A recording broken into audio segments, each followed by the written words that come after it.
Living in a roots-reggae house, oh yeah. Where we feel the rhythm deep down in our soul.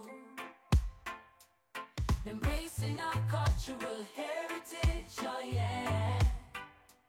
Hear the drums beat and let the music take control. Moin, herzlich willkommen zu unserer Lifestyle bei Cannasport-Serie, gesponsert von Mars Hydro.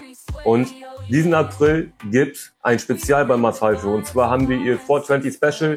Da gibt es satte 30% auf deren Produkte. Schaut da mal rein auf ihre Website. Und heute geht's ein bisschen wieder um Gründüngung. Da werde ich einfach mal ein bisschen mehr drüber erklären. Und was ihr darüber zu wissen habt, das seht ihr euch gleich an.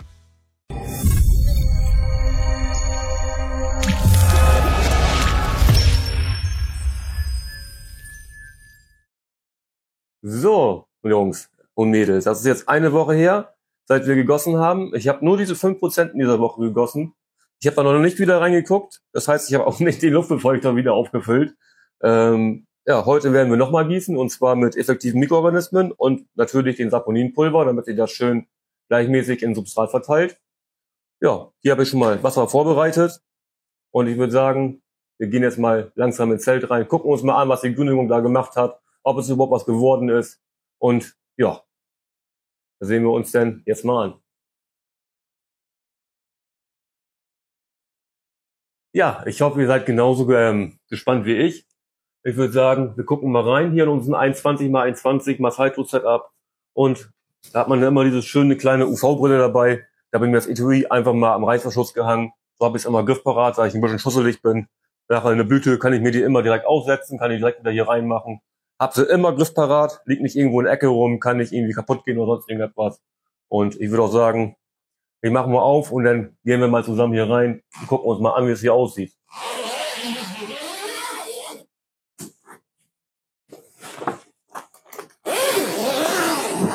So. Da ist ja ordentlich was gewachsen. Guckt euch das mal an, Jungs. Und das, obwohl sie insgesamt jetzt nur alle ihre 5% gekriegt haben. Das war's. So, wie ihr gerade schon bei den kleinen Überflug gesehen habt, hier ist unsere Gründüngung wunderbar am Sprießen. Und das, obwohl sie wirklich nur minimal Wasser gekriegt haben. Innerhalb von einer Woche haben sie vom Volumen her nur ihre 5% gekriegt. Das war's. So gut hält die Erde das Wasser. So gut ist sie durchlüftet. Und wie ihr sehen könnt, das wird richtig hier nach oben gestretcht. Das geht richtig durchs Mulch durch, so wie wir es haben wollen.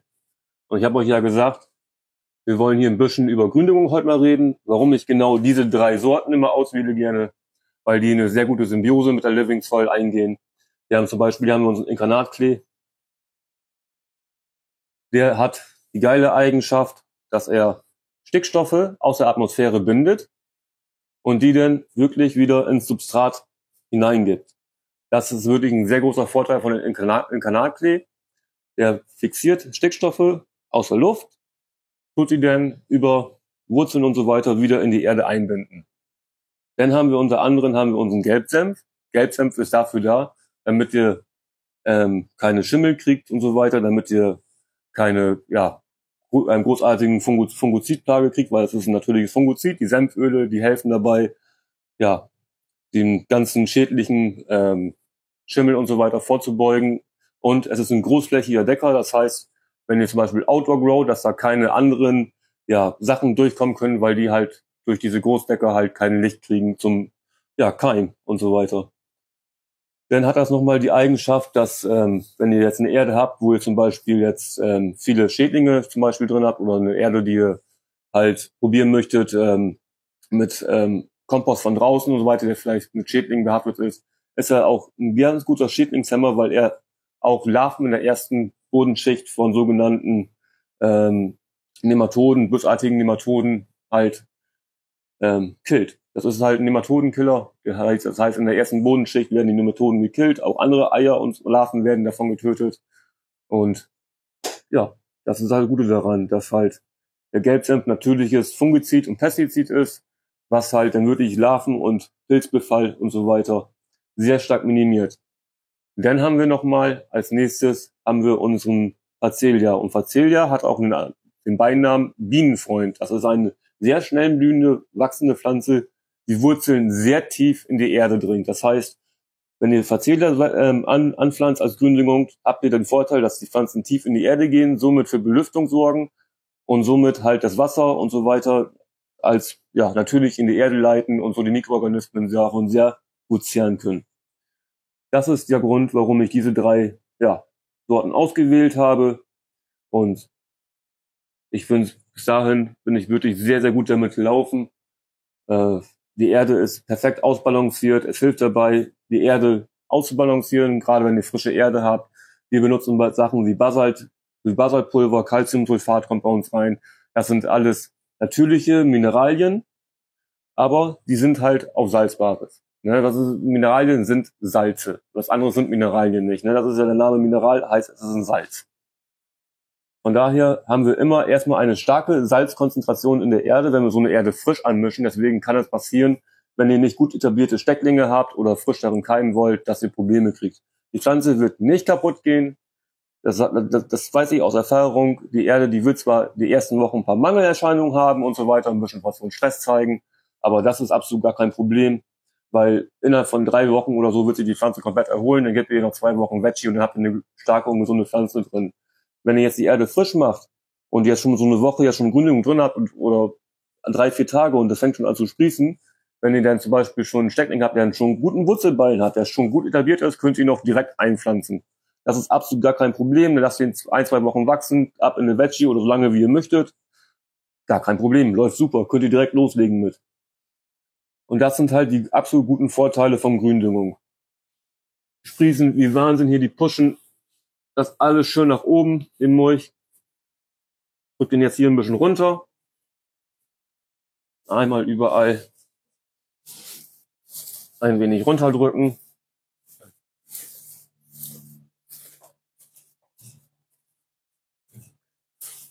Und hier hat er richtig hochgedrückt. Guckt euch das mal an.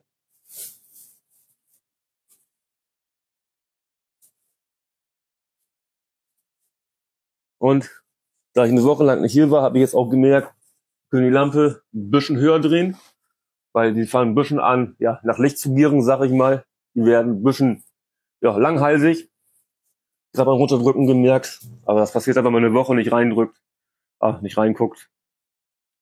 Von daher einfach mal eine Stufe höher machen, dann haben wir auch hiermit kein Problem mehr. Und da haben wir auch eine schöne Masalto FC 4800 mit den Samsung Evo Lampen drin. Die sind für diese Zeltgröße optimal. Also wie ihr sehen könnt, es wird super hier abgeleitet, das Licht. Ich habe das mit der Photon-App gemessen. Ganz am Anfang habe ich nicht auf Video gezeigt, weil da, wo die Photon-App drauf ist, da wird auch mit gefilmt mit dem Handy. Ich habe nur das eine gerade, leider. Von daher bin ich eigentlich mehr als zufrieden mit dem Setup. Die Lüftung ist flüsterleise hier. Man hört weder das Schwenken, man hört weder den Motorenlärm davon, gar nichts. Die Ablauf ist super leise. Springt immer dann an, wann sie anspringen soll. Über einen Hygrometer gesteuert. Wir haben hier ein super Klima drin. Das habe ich auch über meine Handy-App kann ich das nachgucken. Da habe ich so einen Controller, den ich über Wi-Fi steuern kann. Und das ist extrem angenehm. Ja, das war's eigentlich so über Gründüngung, warum ich diese 3 Sorten benutze. Jetzt müssen wir nur noch wieder 5% Wasser drauf gießen, die als ich mir vorbereitet habe, vorhin gesehen. So, Wasser ist da, Mikroorganismen habe ich in der Hand. Hier haben wir wieder unsere circa 8 Liter. Genau die 5%, die wir für unsere 3 Töpfe hier brauchen. Das kippe ich jetzt mal wieder rein. Und Rezept kennt ihr ja, 10 Milliliter auf 1 Liter, das heißt 8 Kappen hiervon rein.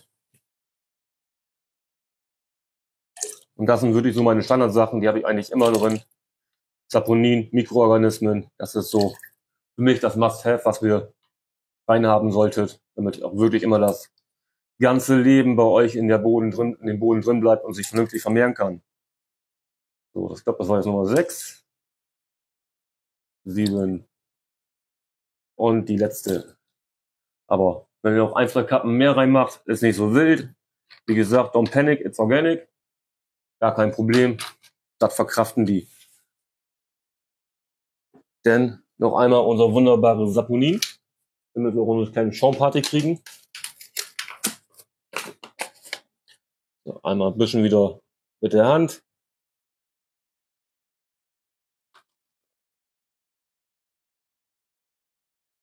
Machen wir ein bisschen ordentlich rauf. Ab zur Seite. Gucken, ob wir da irgendwo solche kleinen Klumpen haben. Eben ein bisschen zerdrücken.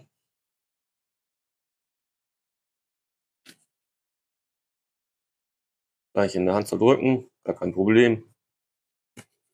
Das klumpt extrem schnell. Ein bisschen Feuchtigkeit und etwas stärker Klumpen drin in den Zeug. Deswegen mal wieder gut verschließen. So, rühren und rein da.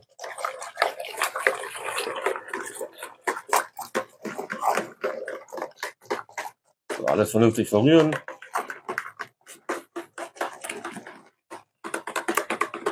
Guckt euch das an. Wunderbar Schaum.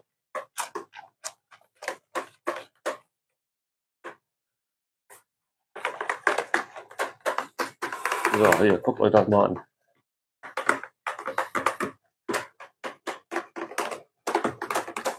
Und das kommt jetzt in unseren Pot.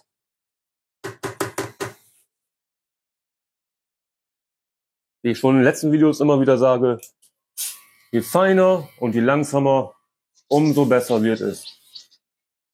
Deswegen nehme ich diesen schönen Akkupumper, den ich damals von Growempire geschenkt gekriegt habe.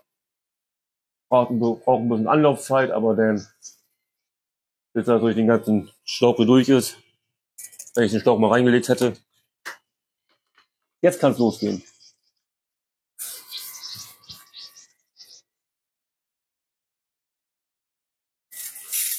So. Immer schön. Ich mache gerne einmal ein bisschen am Rand lang. Einmal schön Außenwirkung zeigen. Und dann gehe ich weiter zum harten Kern. Immer schön gleichmäßig in Bewegung bleiben.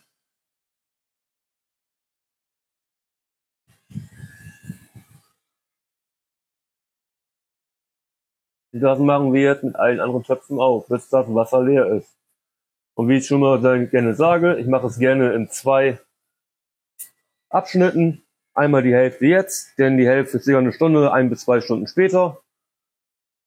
So, dass sich das Wasser auch wirklich Zeit hat, im Substrat zu verteilen. Und ja, dann können wir im nächsten Video schon unsere Stecklinge reinsetzen, die ich jetzt die Tage abholen werde. Entweder werde ich sie abholen oder werden mir zugeschickt. Sind wir gerade noch ein bisschen am gucken, was ich mir da Schönes hole. Aber wie es aussieht, wird es wohl ein Demon King werden, wo ich mich sehr darauf freue. Scheint eine sehr stabile Genetik zu sein. Ich habe sie selber, ja, bis vor kurzem noch nichts von gehört oder gesehen. Aber soll angeblich ein richtig schöner Breeders Cut sein.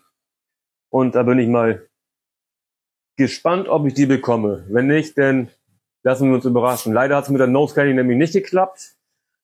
Die hat leider ein paar Probleme gekriegt. Oder das heißt Probleme gekriegt, die ist leider viel zu groß gewesen, und dass ich da einen ordentlichen Vergleichsflug von hätte machen können. Die war leider schon einen halben Meter in der Höhe. Für einen Steckling ist es leider ein bisschen zu viel. Da können wir leider nicht so viel zeigen, denn deswegen habe ich mich umentschieden, habe ein bisschen rumgeguckt, ein bisschen rumgefragt. So. Dann kommen wir zu den Kleinen hier vorne. Dann haben wir die Oberfläche gleich schon mal überall voll gemacht. Und den Rest mache ich dann nachher schön in Ruhe offline. Rauchen wir dabei schön gemütlich ein. Und schimmeln dann schön hier einen weg. So. Das Gießen, das ist Routine, wie gesagt. Ich habe das jetzt letzte Woche einmal gemacht, als ihr zugeschaut habt. Seitdem haben sie nichts mehr wieder gekriegt. Die Gründung sprießt trotzdem super. Sieht einfach alles grün und gesund aus, hat kräftige Farben. Die Erde fängt wirklich an, jetzt langsam zu arbeiten. Oder hat angefangen zu arbeiten. Wahrscheinlich ist es schon durch. Rein theoretisch könnten wir jetzt direkt Pflanzen reinsetzen und loslegen. Wenn auch nicht mal, in einer Woche circa war sie jetzt fertig. Ich bin zufrieden, ich bin mehr als zufrieden damit. Also, auch dass sie jetzt schon wirklich seit ein paar Monaten jetzt bei uns im Lager auf Palette lag. Wir haben ja so, ein paar Säcke für euch vorbereitet. Guckt mal in unseren Shop rein auf keinerspot.de und dann könnt auch ihr diese wunderbare Erde dort erwerben. Wir haben auch Pläne, jetzt um ein paar neue Sachen anzubieten mit der Erde, zum Beispiel einen kleinen Rechner, wo ihr dann eingeben könnt, wie viel Erde wollt ihr haben, wird dann für euch frisch zusammengemischt. Das heißt, ihr habt wirklich die Sicherheit, dass ihr keine Paletten habt, wie diese Erde, die aber auch, wie gesagt, ich bin absolut super erstaunt, wie viel Feuchtigkeit noch in der Erde war, trotzdem, dass es so lange auf Paletten war, wie aktiv die Erde noch ist und ja, wie gut es ihr eigentlich geht. Aber wir haben ja diesen anderen Rechner jetzt, sind wir gerade am Bauen, wo ihr einfach eingeben könnt, wie viel Erde ihr haben wollt. Dann mischen wir die fertig, schicken die euch zu. Aber eine gewisse Menge müssen wir natürlich in Spedition nehmen, sonst wird es halt mit Paketversand viel zu teuer. Auch für euch, für uns. Deswegen schaut rein. Unsere Seite wird bald ein gewaltiges Update kriegen. Da freue ich mich schon drauf. Also kanalspot.de, einfach mal draufklicken. Sollte jetzt auch erstmal reichen. Den Rest mache ich dann nachher, wie gesagt. Schön dabei einrauchen. Schön hier gießen. Das ist schon das Schöne daran. Das macht Spaß. Stopp! Rein mit dir. Du hast erstmal Pause. Er hat Pause und wir machen jetzt Feierabend für das Video. In dem Sinne wünsche ich euch noch einen wunderschönen Tag. Bis zum nächsten Mal. Auf Wiedersehen.